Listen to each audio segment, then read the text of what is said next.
Welcome to the Clinical Podcast Series brought to you by the American Academy of Optometry Foundation.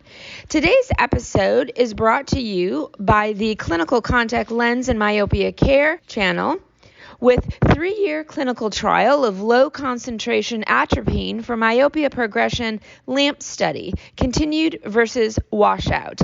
I'd like to thank our host, Dr. Dave Kading, our topical editor, Dr. Andrew Pucker, and our topical expert, Dr. Maria Liu. And now it's my pleasure to begin today's podcast.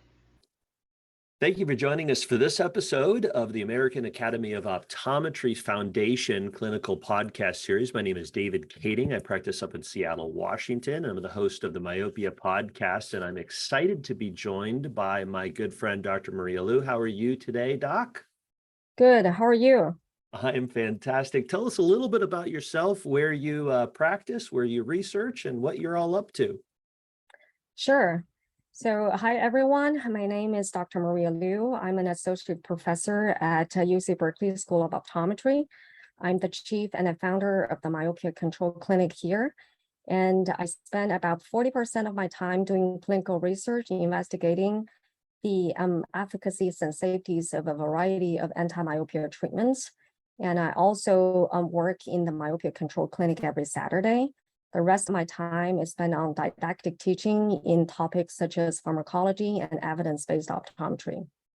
Yeah, well, I love the diversity that you have. And so I think you're really someone who can speak both clinically as well as from a research perspective in a really good way about the LAMP study that has been going on for a really long time, and they've been releasing some incredible data. Yam was the key author on this, and this study that we're going to be reviewing is the 3-year clinical trial of low concentration atropine for myopia progression, the continued versus washout, and such important topic here, right? You remember when the first ATOM study came out and we were like, oh no, there's this huge rebound effect with atropine, and there was this big fear. So this study looked into this a lot more.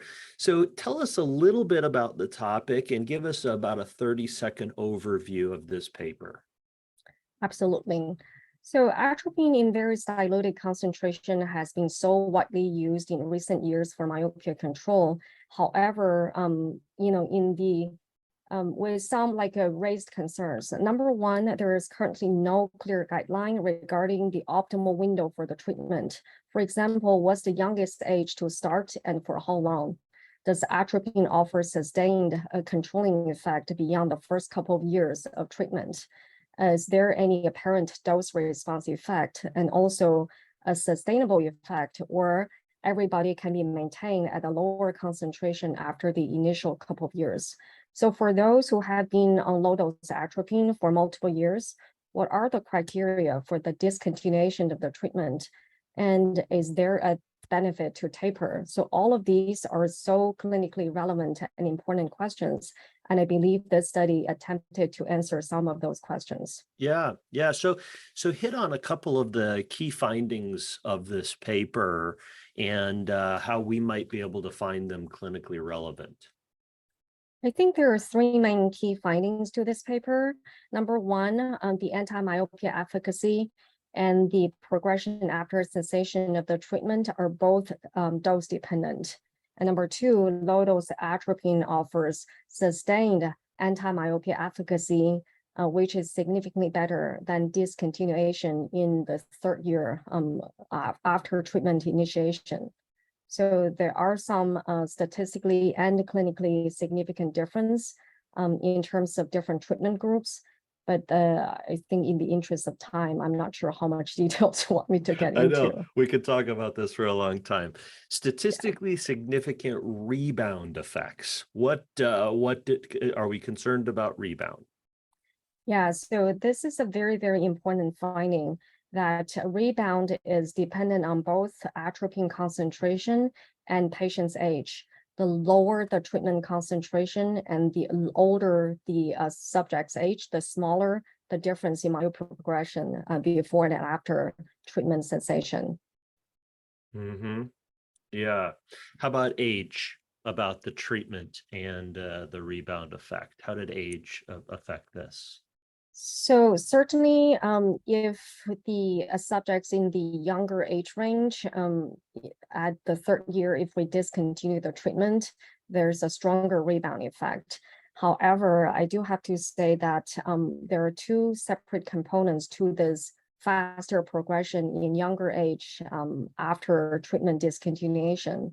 The first part is certainly about rebound, meaning the younger we start using, the younger the age of the patient for which the treatment started, the more likely we're seeing the receptors showing this adaptive response, meaning atropine as a very potent anti-muscarinic.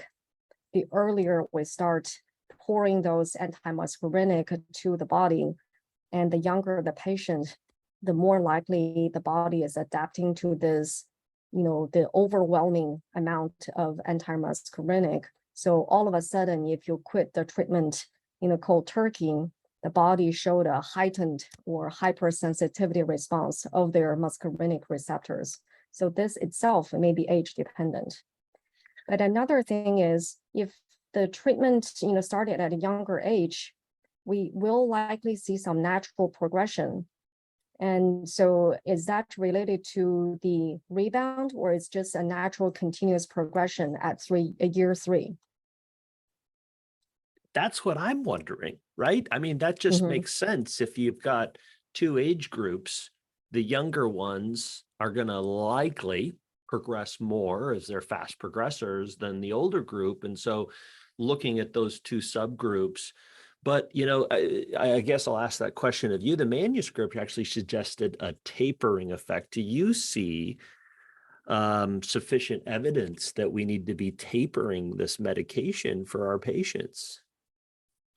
I'm a strong advocate for tapering. And my philosophy, which is supported by this paper, is that the higher the concentration we use, the more conservative we need to taper or design the tapering schedule. Because the higher the concentration we use, the more likely we're seeing this hypersensitivity of the muscarinic receptors. It's kind of like when we use steroid. The higher the concentration and the longer the duration of a steroid treatment, the more likely we're seeing rebound inflammation and the more necessity for tapering. So concentration is number one, concentration/duration. Number two is the patient's age. The younger the patient, the more likely they were showing continuous progression. And so the more conservative we need to consider treatment discontinuation. So we may need to keep them on the treatment for a longer period of time. And we want to take them out. We want to do it slowly. Some interesting perspectives, obviously some more information that really helps us in clinic with how we're dealing with our patients. Closing thoughts, anything else that you think we should take away from this particular publication? My takeaway message, number one, if we start someone at usually those who started myopia at a younger age, we need to be very careful and not prematurely taking them out from the myopia control treatment. Number two, considering the potential huge benefit of tapering and the minimal side effects of tapering, I would like for us to consider conservatively, like a slowly reducing both the concentration and the frequency of atropine treatment, rather than just quit cold turkey. Yeah.